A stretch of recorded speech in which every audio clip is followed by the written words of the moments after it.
Hello, everyone, and welcome to The Vortex, where lies and falsehoods are trapped and exposed. I'm Michael Voris.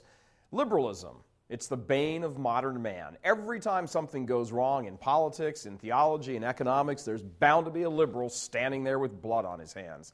By the way, these days, they're calling themselves progressives. Regressives might be the more apropos term. When it comes to the Catholic Church, the liberal death grip has proven quite effective. They've seized control of chanceries, seminaries, religious orders, male and female alike, universities, charitable organizations, Catholic hospitals, liturgical groups, religious education programs, theological groups, and I'm afraid even some Episcopal sees. What they've managed to accomplish is nothing less than spectacular. In about 40 years, the length of their careers, they've caused the near total collapse of the Catholic Church in the West. They've caused this by first sowing massive confusion in the minds and hearts of everyday Catholics as to what it means to be an authentic Catholic, what authentic Catholicism really is. This was the whole goal of gaining control of all the institutional power. From high on their perch, they have wreaked havoc on the faithful. But the main goal has been to neutralize the Church as a force for combating evil, and their success has been breathtaking. Evidence the deep division among the bishops in the U.S., even when many people were stunned by the Obama appearance at Notre Dame and ecstatic to see so many bishops oppose it. What often goes unreported is that all those bishops represented only 25% of the nation's bishops. Where were the other 75%? Silent or in agreement.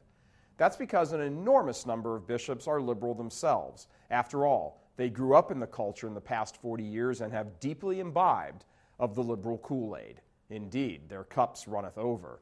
They've supported one liberal agenda after another, political as well as theological. This is the real problem at the Catholic Campaign for Human Development, for example. Liberals run the show over there and make sure that a significant portion of religious money goes to support liberal political goals.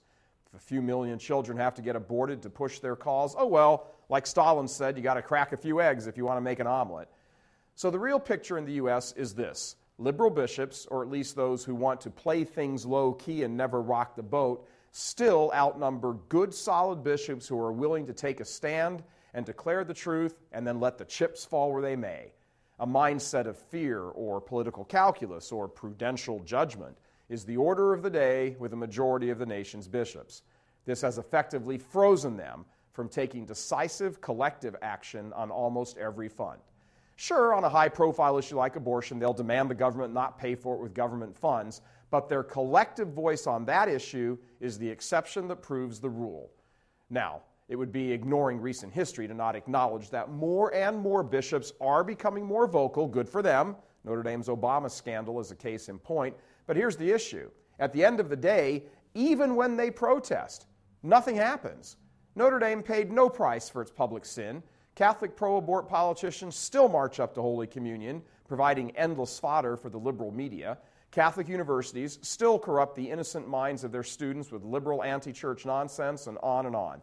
As long as liberals continue to hold jobs and influence in the church, nothing is going to change. And what little change that pops up on the radar every now and then will be drowned out soon enough. The bishops, the good ones, need to realize that a clock is running on the culture. The liberals are ahead, way ahead, and they are perfectly content to let the clock run out. The good bishops need to catch fire and start hitting back, and hitting back hard. Pink slips need to be issued, and fast. Until the liberals are neutralized, the church will remain stuck in neutral, and that means souls are being lost. I'm Michael Voris. Please help us keep delivering these kinds of messages that so desperately need to be heard and acted on. Join RealCatholicTV.com today as a premium subscriber. Become immersed in the faith established by Jesus Christ. The Catholic Church is the only hope against evil because that is its God-given mission. As our Lord said, apart from me, you can do nothing.